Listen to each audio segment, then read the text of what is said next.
Let us introduce Cecilia Wiedebeck West, the Sustainability and Operations Director at Boards Impact Forum. Good morning, good day and evening to those of you internationally. Welcome to this webinar on sustainability leadership, a Swedish approach to transforming your company, your industry and the world with a board view. Boards Impact Forum is the Nordic chapter of the Climate Governance Initiative in collaboration with World Economic Forum.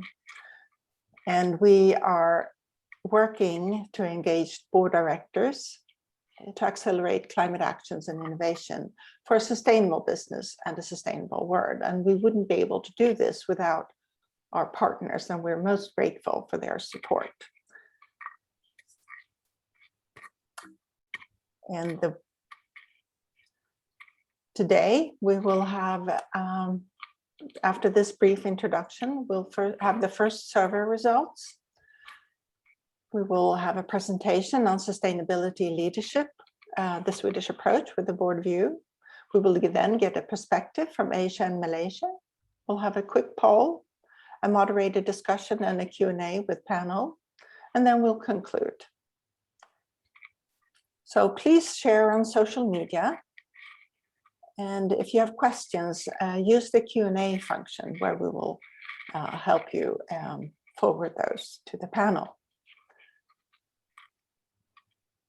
Boards Impact Forum work to influence non-executive directors, and we work with webinar and partner events just like this one. We also have a website with a blog and a special member section. We do some peer group exchanges, and we also work with surveys and research, as you will see in a short while. And we all work to develop some tools. We aim to create impact via the World Economic Forum climate governance principles, but we apply them to the full sustainability scope. And the principles are climate accountability on boards, command of the subject, board structure, material risk and opportunity assessment, strategic integration, incentivization, reporting and disclosure, and exchange. And now let me present our moderator, Liselott Engstam. Liselott is the chair of Boards Impact Forum. She's also a board member of the Global Climate Governance Initiative and the chair and non-executive director of 3 listed companies and 2 private companies. Liselott, over to you. Thank you so much, Cecilia. And I'm super excited about the next hour, and we're so proud to have Henrik Henriksson, Elaine Weidman-Grunewald, and Sunita Rayakumar joining us for this event. And we're actually running this event together with the Climate Governance Initiative in Malaysia. So we also wanted you to know who you are, who are joining us today. 38% of you are from the Nordics, 36% of you are from Malaysia, and 26% of you are from the rest of the world. We actually have 48 different countries joining us today. So warm welcome, everybody. We were, before this, introducing a survey, and we just wanted to put a bit in perspective. It's a research that's been going on for the last 4 years, and we're looking into boards' contribution to corporate renewal, including sustainability. And we're working with Professor Lode van der Heyden at INSTEAD and Professor Mats Magnusson at KTH. I am also engaged, and so are Fernanda Torre, who is here with us as well from Boards Impact Forum. Now, as some of you know, Nordic ranks usually quite high in global sustainability and innovation indices. So, for example, we're positioned, our countries are positioned 1 to 9 in the SDG index score that's just released. We are 1 to 9 in the Global Sustainability Competitive Index. We're also, which is going to be the theme of the discussion today, we are a very tiny group. We only hold less than 0.5% of the world's population, but we have 13% of the top global sustainable corporations from the Nordics, like Ørsted, Orkla, Neste, and Ericsson. And we have people here that we present to you that has been part of those journeys. Now, what has happened over the last year is that innovation has increased for some companies, but it's actually decreased for another group of companies. But what is in general is that the focus has changed on the innovation to bring in sustainability much more into the innovation agendas of the companies. So our findings, which will underpin why the initiative we're running is very important and why we are so excited to listen to the insights later today. There are some areas of improvement. 44% of the board directors that has answered this survey, which is about 160 right now, has not yet integrated sustainability into the strategy. Furthermore, however, is that those who have still not deepened it into the operations. So the goal setting and evaluation is still missing from our operations and how we run this. Now, one of the reasons of that is, of course, we haven't really discussed how to engage and how to consider sustainability.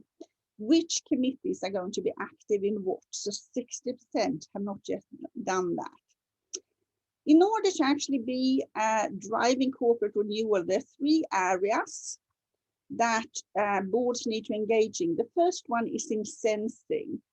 And we have found that 46% don't have a good progress to foresee changes and impacts on sustainability and business.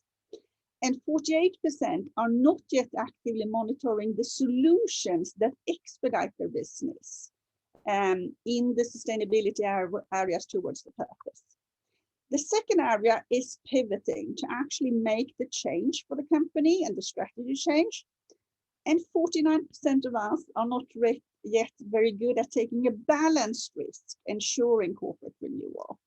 And 56% do not yet ensure that strategy harness and reshapes the ecosystem for better sustainability and differentiation. And the final area, which is very important, is to actually take the decisions of aligning the resources. And 51% of us are not yet good at balancing short and long-term value creation. And 61% of us have not yet put in place a clear and effective innovation system, which is monitoring those activities, which is super important for us to make this bigger transition. Thank you to everybody who has answered the survey, and we will continue to run the survey and we'll come back with more deep dive into the insights here. Now, let me introduce to you our first presenters. It's a delight to welcome Henrik Henriksson, who is now the CEO of H2 Green Steel. He's the non-executive director at Electrolux, and he's the former CEO of Scania. It's also a delight to welcome Elaine Weidman-Grunewald, who is the non-executive director of Sweco, of European Sustainable Growth Acquisition Corp, and of Acilio. And she's also the former sustainability executive of Ericsson. Warm welcome, Henrik and Elaine. Thank you. Thanks so much, Liselott. So Henrik and I will spend about the next 20 minutes or so walking you through a book we wrote together, which you see the cover here. It's called Sustainability Leadership, a Swedish Approach to Transforming Your Company, Your Industry, and the World. And today we're taking the book and some of the contents and the tools and the models that we created, and we're applying this to the board discussion. So it's really, the book was written as a way for any business leader that wants to increase their sustainability ambitions, how they could do it. It's a type of a roadmap.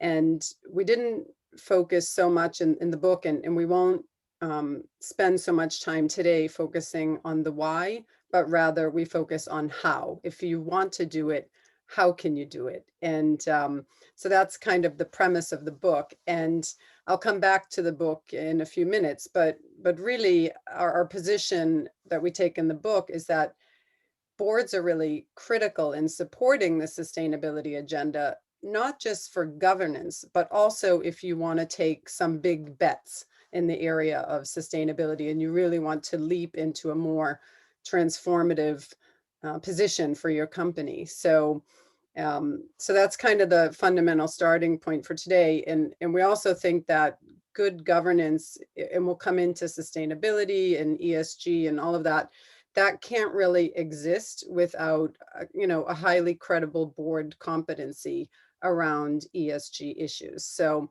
that's the starting point. We can go to the next slide. And we've structured our remarks today. We'll go back and forth a bit between us, but we'll introduce what we call the leadership fundamentals of our book. We'll talk about some of the questions that we think boards face. I'm sure everyone on this webinar has other questions, but we just give a few examples that we see are relevant. We'll talk about what's happening right now in what we're calling the ESG explosion. And then we'll wrap up with, well, okay, so what are some of the key takeaways that you could bring back to your work with boards? So we can go to the next slide. So just a few words about the book before we, come deeper into this. We wrote the book. The book is focused around what we call Sweden's secret sauce. And we use Sweden. In the book, we do about 25 interviews, and we're presenting a model that we'll also present on a high level here that we think anyone in any company can use. But we kind of tell the story of the model through the stories of different Swedish companies and CEOs that we interviewed. So on the green in the slide, you see the list of all the companies that are featured in the book. And, it's not really, while Sweden does rank typically in the Nordics in general, rank very high on a lot of innovation indices, on sustainability. The world kind of sees the Nordics as green, but we, in the book, we're not just talking about, 25 sustainability reports. We're actually going into different cases and challenges that these companies have faced. And we sort of presenting them in a way that they could be inspiration for others. So it's not to say that Sweden is doing everything right, not at all. It's more that these are some learnings and experiences that we have that we wanted to share. And in the book, every chapter ends with what we tried to make really practical key takeaways that if you really want to work hands-on with sustainability and increasing the ambition, what are some specific steps that you could take? And then all the proceeds of our book go to Norskem Foundation, which is really working on, it's a foundation in Sweden, but having a very global view and looking at how to scale the next generation of startups and sustainable companies. Okay, we can go to the next slide. So first, so in the book, we present what we call a sustainability leadership model, and we divide this into 3 parts or 3 steps, and we call them the foundation, the core, and the leap. And usually what we find, everyone we spoke to when we were writing the book and more broadly, everyone wants to just go to the leap. Everyone wants to change the world and have a big ambition. But what we're recommending that if you want to get there, you do need to have some basics around sustainability in place in order to have a solid foundation and to be credible as you go out in the market and talk to your stakeholders about what you're doing. So the first part of the model is the foundation. And this is where you really define what your purpose is. And again, in a purpose-driven business, we usually say that a lot of companies, they make a purpose statement and it becomes kind of like a brand slogan. That's not purpose. Purpose is what is the one thing your company does better than anyone else that brings value to society, but it's a cause greater than only profit. So that's kind of the essence of purpose for us. And purpose needs to be tightly connected to the culture, the values, basically the DNA in the company. And so in this first phase of the model, it's also about making sure you have the right controls in place. Those could be policies, different directives you could have in your company, but it's also about knowing your footprint. And I don't just mean carbon footprint. I mean, what impact are you having, and do you know what impact you're having, both positive and negative? So that's really the first part of it, and how you integrate sustainability into the other functions in your company. Are you tying it to strategy, HR, supply, sourcing, product development, sales, and so on? So these are the parts that we write about when we talk about the foundation. Then the core is when you embed sustainability into your core business. This is when you have a connection to sales. I always quote Henrik on this because he says, if it's not connected to your sales, it's not real, it's PR. So this is where we look at, there's a few companies that we cover in the book. I like to refer also to Northvolt here. Northvolt set out with a vision to build the world's greenest battery. So everything they're doing in the company is geared toward, that mission and vision. The core is also where we start to look at, is the company committed to research and R&D? Are we listening to the science? We talk about measuring impact beyond profit. Electrolux, we highlight in the book that they have their energy and water efficient products are by far the most profitable. They had 32% of gross profit in 2019 as an example. And the core is where you'd also start to set more meaningful targets for the company. And, what will you measure in the sustainability area? How do you decide? There's just so many targets and, goals out there today. How do you find the ones that are most relevant and germane for the company? And then finally, the third part of the model is what we call the leap. And this really needs to start with a vision. And we talk about find your X factor, and Henrik's going to talk more about that. But it's also about, how do you see your company in relation to society and in relation to the planet? A lot of companies, when they start to work with things like stakeholder engagement, they're thinking, how is my brand perceived? And it becomes kind of like a branding exercise. But we are suggesting we should flip that around. It's not just how you're perceived, it's what impact do you have on society and on the planet? And are you aware of that? And are you overall, is the company a force for good? And if not, what could you do to start to make it better? So we have in this leap, it's this part of the book, we're also introducing some different tools that we call accelerators, like digitalization. Our fundamental view when you get to this part of the book is that you can't solve exponential problems with incremental ideas. So coming into, well, how do you start to think more exponentially? I'm going to hand over now to Henrik. Yeah, thank you, Elaine. So if we go to the next one. So this is a formula that we have used to structure our thoughts. It's not a mathematical formula at all. It's more like a mindset formula. But it gives a direction that if you know your footprint as a company and you understand your value proposition, and by that we mean what is the value that you're driving to the market, and who is your customer. If you know this, which is basically the ecosystem that you operate in as a company, and you times that with an ambition, that is when you create an exponential impact. And as Elaine said, you cannot solve the exponential challenge we had with sustainability, both on the social side, but especially on the environmental side, with incremental ambitions. So of course, ambition here is fueled by leadership. And the leadership here is about taking a bigger responsibility, as the title of the book as well, and not only try to transform your company, but have the ambition, both as a CEO or as a C-suite or as a board, to change the whole industry. And if you do that, you will also try to change the world. So it's a lot about the ambition and about the legacy that you want to leave behind. The legacy to the next generation of board members or CEO and management team, or the next generation of your own family.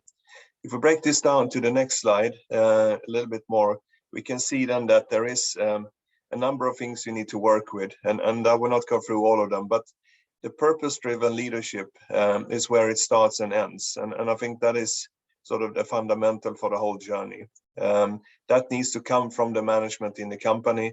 It has to be the tone from the top. But you also need to put up then sort of a stake in the ground, which means that you need to voice your ambition, and you need to voice your sort of purpose, where you are heading. When it comes to the value proposition, I think it's all about building it into the core. We're going to talk more about that later on, but we do not believe that you should have a sustainability strategy. You should rather have a sustainable strategy.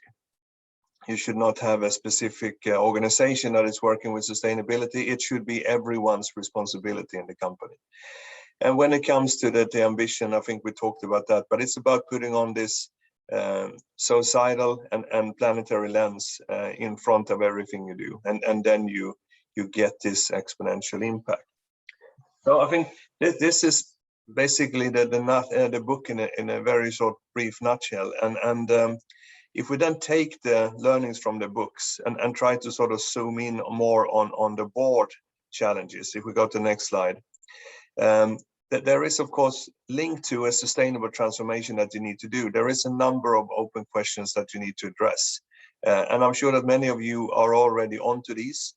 But I mean, it is about how do you set your ambition? How do you sort of get this into the strategy? But it's also, I mean, how do you sort of secure competence in the organization? And do you need a specific committee to work with sustainability? Many of these questions we will come back to at the end here of our presentation. But I think it's clear that sustainability needs to come up on the board's agenda. Still, we believe that the management, though, and the CEO, which is probably the most important role of the board, both being a CEO previously myself and today, but also sitting in a number of listed companies' boards.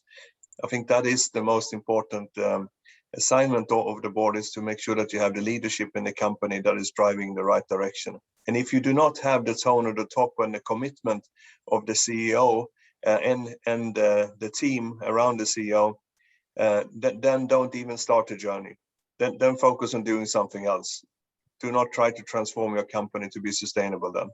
However, then I think you are in another troubles, because we are firmly believing, both Elaine and myself, and linked on the studies and interviews we've done, that if you do not transform your company, you will soon not be relevant anymore, because no one will buy your products or services if they're not sustainable. No one will invest in your company, and no one would like to work for you. So I think that you need to start this journey, and you need to have a management that is committed to do it. So if we go into sort of the next step then, and look at sort of like what is the framework that the boards are working in today, and what are the challenges further on, Elaine? Great. Okay, we can go to the next slide.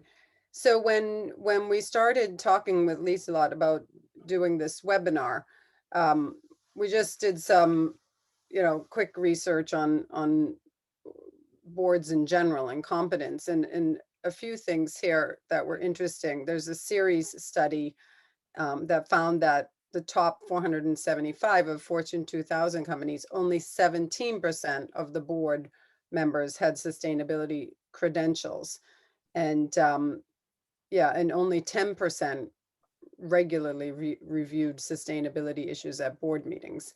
Another New York University Stern study found that only 29% had ESG competence of over 1,000 Fortune 100 board directors, and of those ones, of that 29%, 21% of them, were more focused on niche areas, or specific areas, I shouldn't say niche, around environment or governance and health and safety, for example.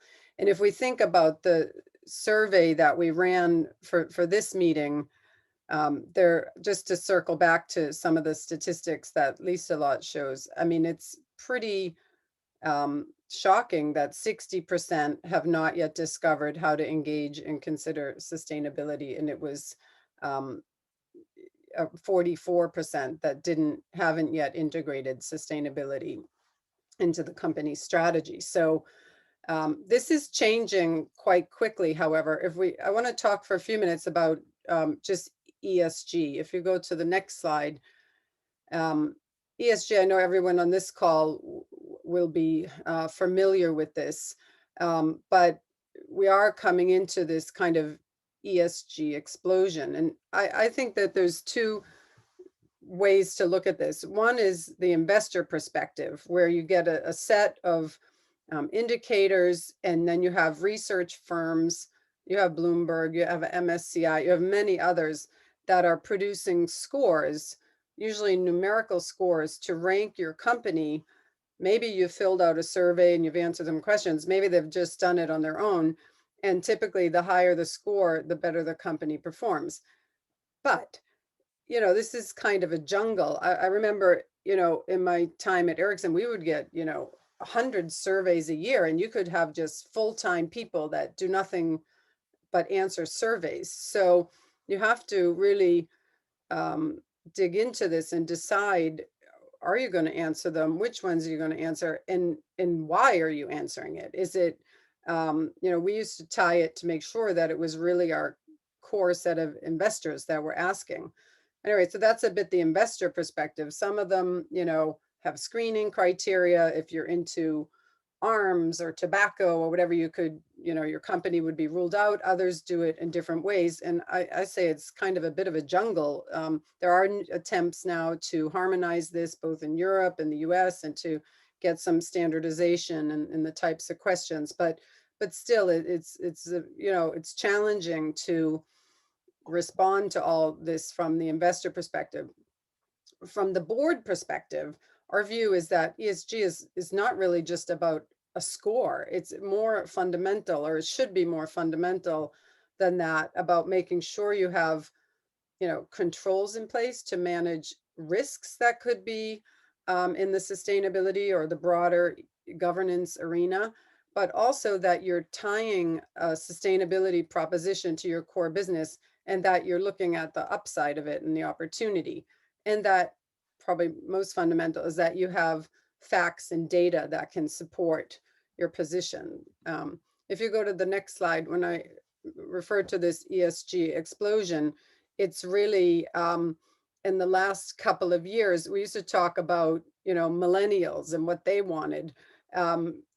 But now it's kind of more every generation is looking at sustainability. And in fact, millennials, they will have something like 70% of all the leadership positions within companies by 2030. But anyway, so that kind of spurred the start of sustainable investing. But over the last couple of years, if we look at 5 years ago, with about 5 billion going into sustainable funds, last year it was 51 billion. So you start to get a sense that this is no longer like a niche trend, but this is really something that's here to stay. And I won't read through all the figures here, but you can start to get a sense of it, how significantly it's growing. In parallel, there's a growing focus on cracking down on what's called greenwashing. So you have a lot of companies that are making green claims, but no way really to validate them. So the SEC in the US and also in the EU, and there was a recent statement coming out of the G7 summit that there will now be, kind of like a crackdown as we see this explosion, and everybody wants to be green. What is green, and how do you really validate if it is green? So we can go to the next slide. And here, these are just some typical ESG factors that all these surveys and so on are looking at. I put it here not to go through any of these in any level of detail, but when we think about board competence, it is a quite broad array. And I just put the question out to the audience. I mean, not as a poll, we're going to do a poll later, but to just reflect on it a bit. Does your board have competence in any of these areas? And is it one? Is it more than one? Yeah, so that's kind of like an important starting point. Okay, we can go, yes, to the next slide. When and then when you think about building an ES and sustainability strategy for the board, I guess our core message, and this is going back to the leadership model we presented in the beginning, you really need to do the homework in order to avoid the greenwashing, in order to actually make sure your company is being governed in a good way. You know, do the homework, get the basics in place to make sure you're addressing the most material issues. Make sure sustainability is integrated in the core business. And of course, these are things as a board you want to take up with the company. And we'll come back. Henrik's going to go through what we think are the most important key takeaways, but it starts with these 3 steps. And then think about how can your company differentiate with a broader industry vision and be able to prove that and not fall into the greenwashing trap. So back over to you, Henrik. Yeah, okay, so if we go to the next slide. So a couple of key takeaways then for board members based on the learnings from the interviews in the book, but also our own experience and the discussions we have had coming up to this meeting. I think that whatever you do in the board, of course, is in a way that you need to support management to do this transformation, but by asking the right questions and putting out sort of clear expectations on the journey. But the journey itself, I think, needs to be done by the management, and then the board needs to support and make sure that you don't put sort of hinders in the way for that transformation. But be aware of sort of then the risk and opportunities, of course, and the best way to do that, I think, number one is to try to stop thinking of your company belonging to an industry vertical or to a sort of separate sector. Try to put on goggles with 360-degree sort of view where you see yourself belonging to an ecosystem. In my previous job, producing then trucks and buses at Scania, we talked about being part of the commercial vehicle industry 10 years ago. Today at Scania, we talk about being part of the ecosystem of transport and logistics. And I think take that example with you of sort of how you broaden the view, how you bring in new competitors and sort of a broader landscape. You think about your customer who are many times sort of deciding sort of if you will be able to transform or not. And in that ecosystem, put on then the lenses of society and planet. If you do that, I think you can support the management in asking the right question and also securing the right ambition that we were into before. Ensure that you then, of course, have the sustainability subject on the agenda constantly. We wouldn't put it up as a separate agenda point. We rather go the opposite and say that, as I said before, we don't think a company should have a sustainability strategy. They should have a sustainable strategy where you integrate sustainability in everything you do. The same goes for the targets. You should not have separate target setting. The target setting of sustainability should be part of the corporate target setting you have. And I'll come back to that later on. Don't focus only on the sustainability report. Many times that is just presented to put on the shelf. Then it doesn't make sense. It should be a living document. It should be part of the strategy. And the sustainability report should rather be your celebration of all the efforts that you have done and all the results that you have achieved. But also the way of communicating to the market, of course, what is needed. And here we talked, many questions are coming up sort of, yeah, should we focus on these sustainability rankings and so on? I think both Elaine and myself think that is waste of time, to be honest. I think the more important thing is that you build it into the core of the company and make sure that it is things that matters to your company and to your ecosystem. That is more important than being part of a ranking. The same goes for the investor side. Investors they will sort of ask for different sort of formats that you need to fill in to sort of get into ranking or get a sort of qualification. Eventually, we believe that just like the financial market is doing due diligence or diligence individually with unique sort of set of KPIs that they are sort of really ring fencing and keeping for themselves in the company, they will do the same about sustainability eventually. So all these standardized formats, they will eventually disappear, and it will be much more tailor-made, because how sustainable you are will be a very decisive factor for investors going forward if they should invest in your company or not. Elaine talked about making the plan. I think that is super important. We'll not go into that more. Make sure that you then follow this up, of course, that it's not once a year, but it's actually part of the business reporting on every month, sort of the KPI target or whatever sort of scorecard you work with in the board. Sustainability visions can be 2030. I sometimes almost laugh when I see companies coming out with targets that are for 2039 or 2050 or something like that. Who in the management will take responsibility for that? And who in the board will take responsibility for that?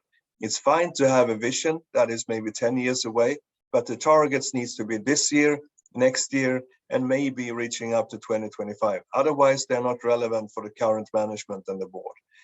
Connect the GRC work, then the governance, the risk and compliance work to sustainability. Those are not two different things. GRC work is based on a clear purpose, strong values, and then a sustainability that is integrated in those values and that core. You don't need a separate sort of committee for sustainability, but rather integrated in the work of the remuneration committee and the audit committee, and make sure that you connect the remuneration then also to sustainability targets, as they are an integrated part of the target setting for the whole company. And then when you onboard new board members, make sure that you think about how do you put together a diverse team. You don't need to have a sustainability expert on it, but you need to have people that understand that if we do not transform our company to become sustainable, we will sooner or later not be relevant and we will be out of business.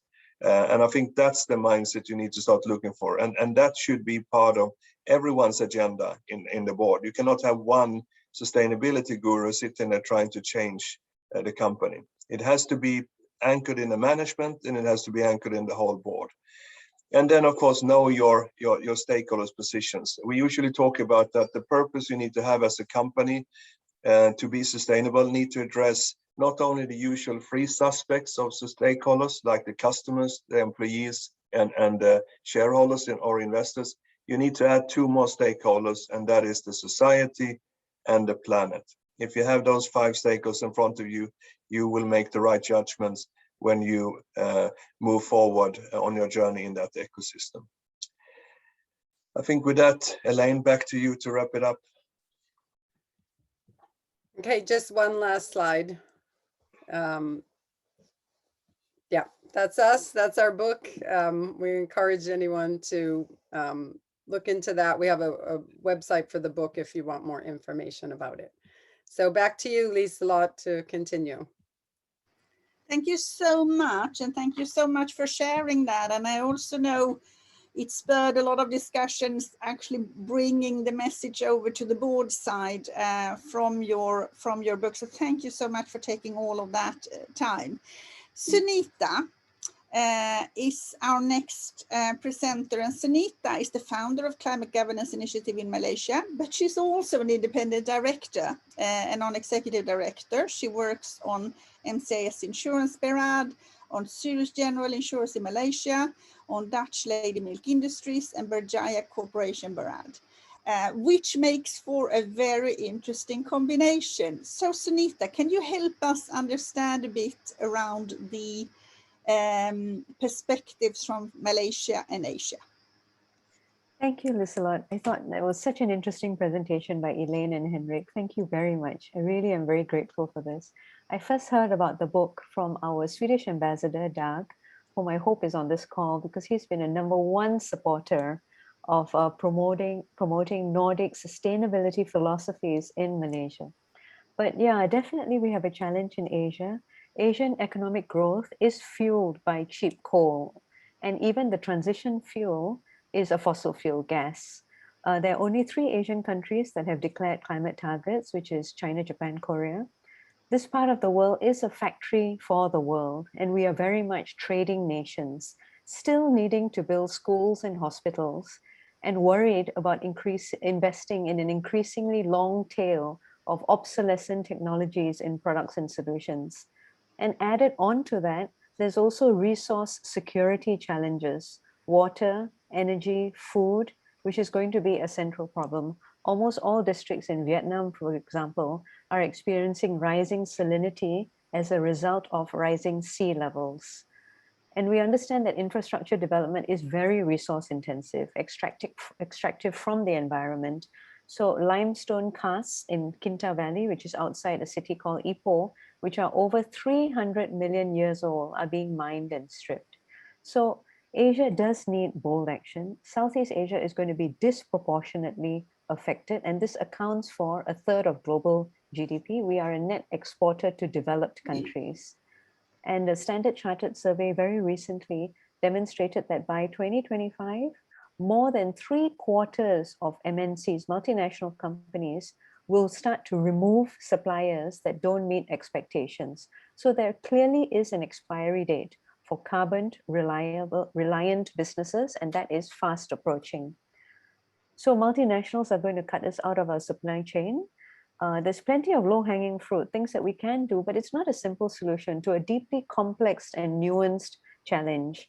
For example, there are clear expectations on the principles of equity that developed nations establish carbon neutrality earlier than 2050 and assist developing countries with funding and technical assistance.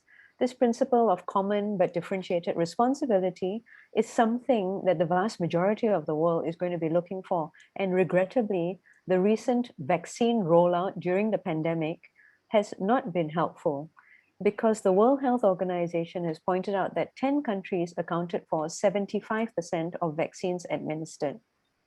So from the business or industry point of view, society gives us a license to operate. How are we accounting for this? Are financial statements being prepared on assumptions which are aligned to Paris? Because then this is a clear line of sight as to the preparedness of the business to pivot.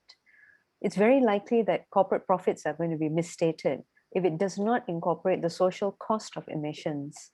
And how are we defining value, for example? Is it procurement's definition of value as being the cheapest, most cost-effective? Or is procurement within an organization being defined in a wider definition of value? So against the backdrop of the last 12 to 18 months of extraordinary momentum, this part of the world, well, as a matter of fact, Climate Governance Malaysia is still the only country chapter in Asia to have launched in 2.5 years. We're still waiting for other country chapters to be launched, and we're helping them with the assistance of our Institute of Directors. But I think from what Elaine and Henrik mentioned, we need to look behind all the declarations and start with the footprint. We need to measure. We need to start reducing that as much as possible, although a lot of conversation is getting distracted by offsetting. And how do we reduce? We need to benchmark to most efficient, best case studies, set targets, and at some stage, as Elaine and Henrik have been pointing out, disclosure and reporting is not going to be enough. That we actually need to embed circularity and sustainability into the DNA of the organization, where the strategy itself is sustainable and embedded into KPIs. And this is going to be a zero regret investment decision. And of course, what is going to help the board is by layering on climate governance so that you have a strong tone from the top, including aligning executive compensation. I'll leave it for here right now, Liselott, so that we can take some questions. Thank you so much. I actually wanted us to bring in our participants. So I'm just launched a poll. And in that, we wanted you to answer, our company has a clear sustainable goals that also drives business results. So we wanted to see where you end up on that. And meanwhile, I actually wanted to ask Henrik, so this is a 3-step model. How much do you need to know about the 3rd step starting with the first step? Sorry, could you please repeat that the question? So how much do you really need to have a view on the third step before starting with the first step of the model? I think you can start in sort of step one, and as you learn more and get a better understanding of your ecosystem and gets your facts right. I think in our case, what we did at Scania was that we did a study together with science for 1 year to try to understand, was it possible to decarbonize the whole transport system on road by 2050? A lot of scientists and data, and the question and the answer was yes, we could do it probably at 2040. With that as a base, we try to set our ambitions even clearer. So even if I think I had a mindset of what we wanted to do to really try to change the world, you have to do your basics first. So I think you need to go through the steps, but of course, if you don't go in with some sort of ambition that you want to do something that is leaving a legacy that is a stronger company than you inherited, then I think maybe you will not come as far. So it's a combination, I think. I understand. Thank you so much. I'm going to end the poll, and I'm going to share back the results. So here you can see that 44% agree or fully agree, and 56% do not really have clear sustainability goals that also drives business results. Do you want to comment on that, Elaine? Well, it's interesting that only 11% fully agree. Yeah.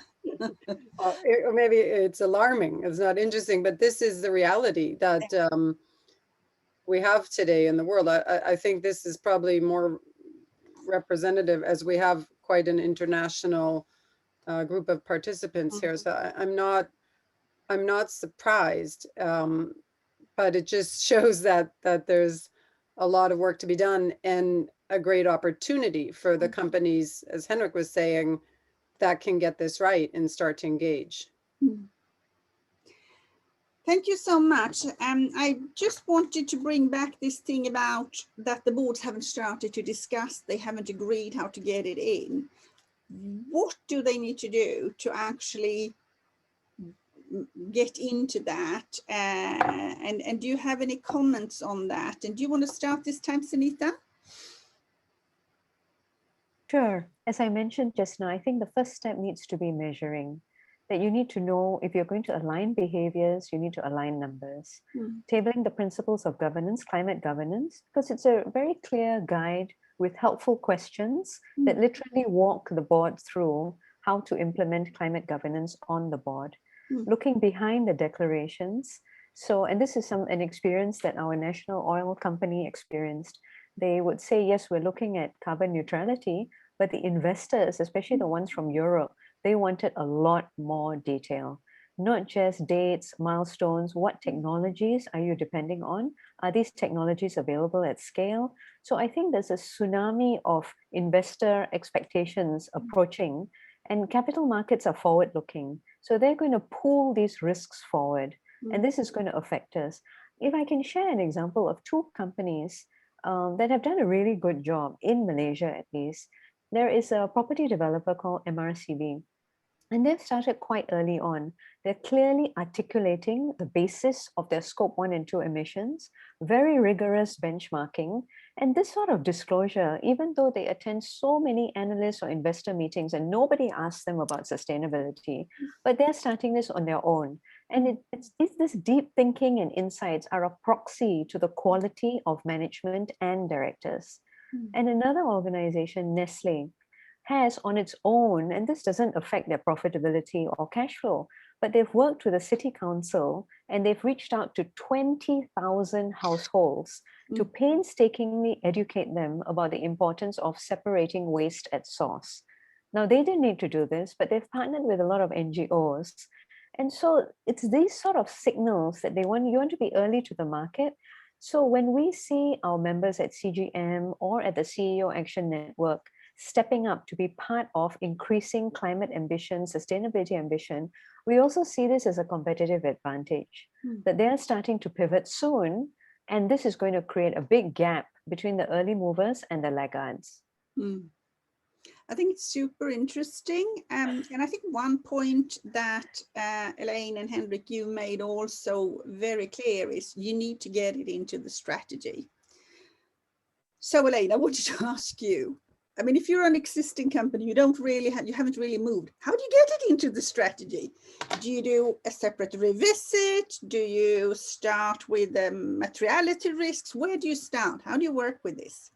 I think Henrik made a good point on the key takeaways. It's really, it will be the job of the management to integrate with the strategy. But as a board member, what you can do if you're not seeing that is ask the question, bring the question up and get it on the agenda. Most boards have a strategy day or strategy sessions throughout the year. Independent board members, this is something else we talk about in the book that we didn't cover so much here, is about your own personal influencing platform. And that's a question of leadership. And every board member, if you're senior enough to be on a board, you're playing a role on that board, just ask the question, because now we're doing the polls and looking at the survey results about boards are not discussing it. So I think really the most basic piece of advice would, as a board member, ask to have it on the agenda, ask to have a presentation from management of where they are in sustainability. They might be very early on their journey. That's okay. Then and then you can encourage and, try to work with the company, or they might be much more advanced. You could take there's so much in that spectrum, but the point is just to get the conversation started. So ask the question. Thank you so much. Cecilia, I wanted to hear if you can bring in a question from our audience. Yes, I have a really good one here, I think. How can global collaboration and international board members help speed up climate transition and sustainability? So Henrik, do you want to start with a lot of Yeah, I can start on that one. Yeah, I think that also linking to what Elaine said before, I think as an independent board member, I think, or as a board member, I think you can, of course, bring in good example from other companies that you have found, that you read up on. Doesn't have to be the same sort of industry or ecosystem they operate, just that sort of a good example, and I think share those good examples. I think that is one way to spread it and get sort of international reach. I have myself participated in many of those sort of presentations together with Elaine, and we have done it sort of individually as well. And that is usually like a tipping point to actually see that it's possible. And I think one of the key areas then in a discussion like that is to try to unlock the link between profitability and sustainability, because many management teams and board members and investors still think that there is a contradiction. It's the opposite. It is how you long-term build profitability in the company is by transforming it to become sustainable. So I think that having that sort of key question in a session like that, I think would be our advice. And hold for us, I need to ask Henrik a question, because you are yourself quite a role model. And I know you were a big role model for the actual transition for Scania. How important is it to be a role model? And what do the management, CEOs and boards need to do? Yeah, I think that if the leadership in the company, and especially the CEO, is not buying into sustainability, I think, as I said before, don't even start the journey. Don't do it. I mean, then focus on doing something else, sports or academia or something like that. Then because sooner or later you will not be relevant in business. but that's my view. So I think, but it's the tone from the top is very important. And then my own sort of learnings also that this is not the one person show. It is a teamwork, and it's a teamwork. You need to get your management team with you. and it takes long time, but I think you can all align about sort of like trying to find this link between sustainability and profitability. Then, of course, you need to align with other stakeholders and have this ecosystem view. And I think partnership there is extremely important with policymakers, politicians, with NGOs, with your competitors, sometimes with your suppliers, with your customers. Don't forget your customer's customer. They are usually influencing. So I think that partnership approach, which will also be a way to sort of make sure that you can create a platform, because you cannot do this alone. But you need to have the leadership, at least the ambition, the tone from the top in the management, as one of the responsibilities of the board is to appoint a CEO. But maybe that is also a question to pose then, if there is not that commitment. Yeah. So I see we're the time is flying. So I wanted to end with, if you can share actually defining moment when you got the aha and started really to move. And if you have any recommendations for the audience, just a short 1 minute. Sunita, do you want to start? My aha moment came really recently, just a few days ago, when I was speaking on a webinar with some people from the UK, and we were talking about climate education in schools, mandating this. The children are the generation which is least responsible, and they're going to bear the greatest burden. It is arguable that we are the first generation who can do anything about this, and possibly the last generation who will be able to do anything about it. And yet, by not educating our children about the risks and the impacts, it's as though we're putting them on a ship going out to sea for the rest of their lives, and we're not teaching them how to swim, we're not giving them enough food. So I think mandating climate education in schools, because then they bring it back to the family, to the household, the community starts talking about it, the teachers are aware. This is something that I feel needs to be done all around the world. Thank you so much, Sunita. Elaine, what was your defining moment and any recommendations? Well, I've worked with sustainability for so long, more than 20 years, and I have had lots of moments along the way. But the one I think I'll comment on here is one of the companies Henrik and I interviewed in the book is a company called Houdini. And if you are into outdoor clothing, apparel, you definitely want to look this company up. And what was a defining moment was when we started to dig into their approach. The CEO, Eva Carlson, she of course had a very strong sustainability vision, but she built her whole business model on planetary boundaries. And that's a concept that Johan Rockström, who wrote the foreword for our book, was very engaged in, as well as other institutes, where there are these 9 planetary boundaries upon which, if there's no going back if they're crossed, and 3 are already crossed. And I've never seen a company so authentically take a somewhat scientific concept and integrate it into their entire business plan. There were some questions in the chat about which companies are exponential. I think Houdini is on that path. And also the question someone was asking about, how do you transform a supply chain? I think you can look up this company and you can also read the case in our book, but that was kind of a defining moment that you can actually build. It's not a tack on thing, you shouldn't just tack in sustainability as an afterthought. You should build it in from the core and make it the core of the company. And I haven't seen a company do it better than Houdini. Thank you so much, Elaine. And Henrik, what was your defining moment then? No, but I think it was maybe 3-4 years into my role as the CEO of Scania, 2018 or 19. I think it was. We decided to have a climate day. First, we were thinking of doing a climate strike to sort of support the Friday movements, but it wasn't recommended by our lawyers. So we closed down the operation globally. So 52,000 people stopped their work for one day or part of a day. And we trained everyone in why sustainability is important. What can you do today? What can you do and change within 2 weeks and within 2 months to accelerate this transformation we're doing within the company?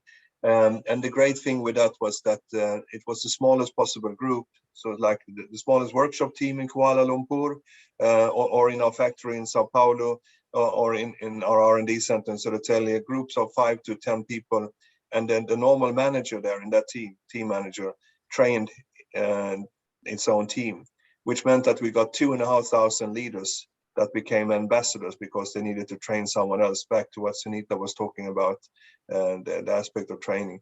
And I think that was a moment where I was out in the organization and people said, Henrik, this is us. We recognize ourselves. This is our purpose. This is us. We will make this happen. So. Such an inspirational way to conclude here, we really like for all to thank you with our biggest heart, and I want to leave that over to Cecilia. Thank you so much.